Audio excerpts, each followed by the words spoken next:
নমস্কার বন্ধুরা, তোমরা সকলে কেমন আছো? আশা করছি সকলেই ভালো আছো। আজ তোমাদের সঙ্গে একটা রেসিপি শেয়ার করব। এটা হলো সয়াবিন দিয়ে কি করে ফ্রাইড রাইস বানানো হয়।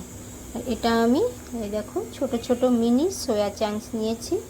আর এর সঙ্গে আছে এই যে আদা, রসুন আর কাঁচা লঙ্কা বাটা। আর এখানে পেঁয়াজটা গ্রেট করে রেখেছি, গোটা গরম মশলা আছে, আর এই যে একটু মটরশুঁটি আর ফ্রেশ কর্ন আছে, আর টমেটো পিউরি, যেটা আমি টমেটোটাকে গ্রেট করে রেখেছি, আর তেজপাতা, এসব দিয়ে বানিয়ে তোমাদের দেখাবো। তো কড়াটা গরম হয়ে গেছে। প্রথমে আমি কড়াই একটু সাদা তেল দিয়ে দেবো।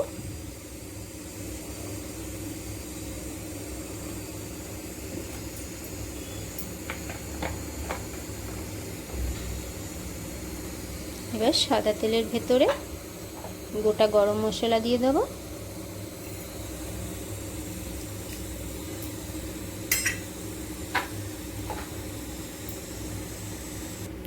এর ভেতরে তেজপাতা দিয়ে দেবো। তারপর আমি গ্রেট করা পেঁয়াজটা দিয়ে দেবো।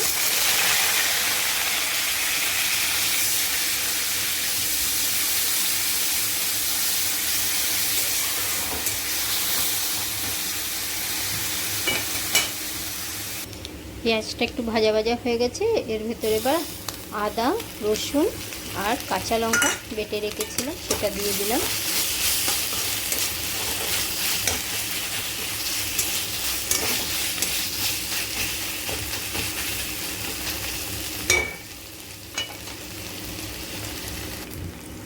এবার এর মধ্যে টমেটো পিউরিটা দিয়ে দেবো, টমেটো যেটা আমি গ্রেট করে রেখেছিলাম। এবার একটু চিকেন মশলা দিয়ে দেবো এর ভেতরে। আর অন্য কোনো মশলাটা ব্যবহার করব না, হলুদ করব না, কারণ হলুদে খুব রং হয়ে যাবে।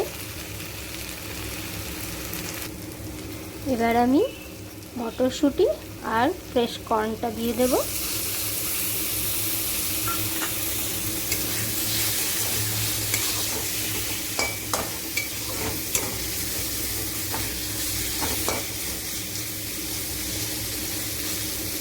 আপনারা চাইলে এর ভেতরে ক্যাপসিকাম, বিনস আর গাজর কুচিও করে দিতে পারেন, তাহলে বেশ কালারফুল হবে, দেখতেও ভালো লাগবে, খেতেও ভালো লাগবে। এবার আমি মিনি সয়া চাংসগুলো এর ভেতরে দিয়ে দেবো।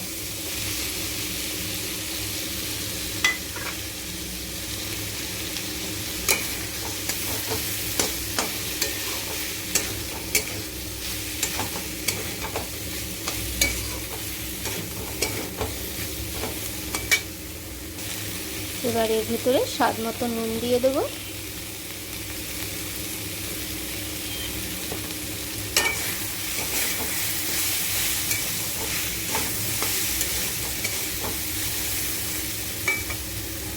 আর একটুখানি স্বাদ মতো চিনি দিয়ে দেবো।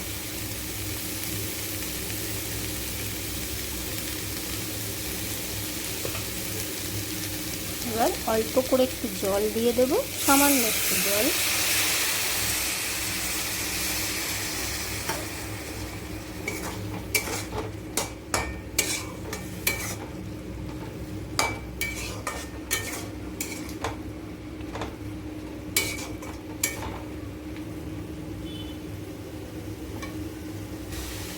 এবার আমি এর ভেতরে বাসমতি চালের ভাতটা বানিয়ে রেখেছিলাম, সেটা দিয়ে দেবো। এই যে আমি ভাতটা বানিয়ে রেখে দিয়েছিলাম, এবার এটাকে আমি দিয়ে দেবো।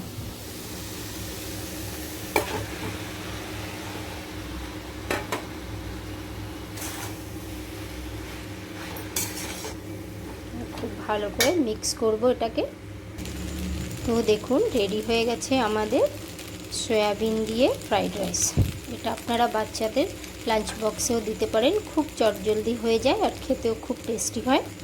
এবার আমি নামিয়ে দেখাচ্ছি। তো এই দেখুন রেডি আমাদের সয়াবিনের ফ্রাইড রাইস। রেসিপিটা কেমন লাগলো আপনাদের অবশ্যই জানাবেন কমেন্টস করে। Tata, bye bye.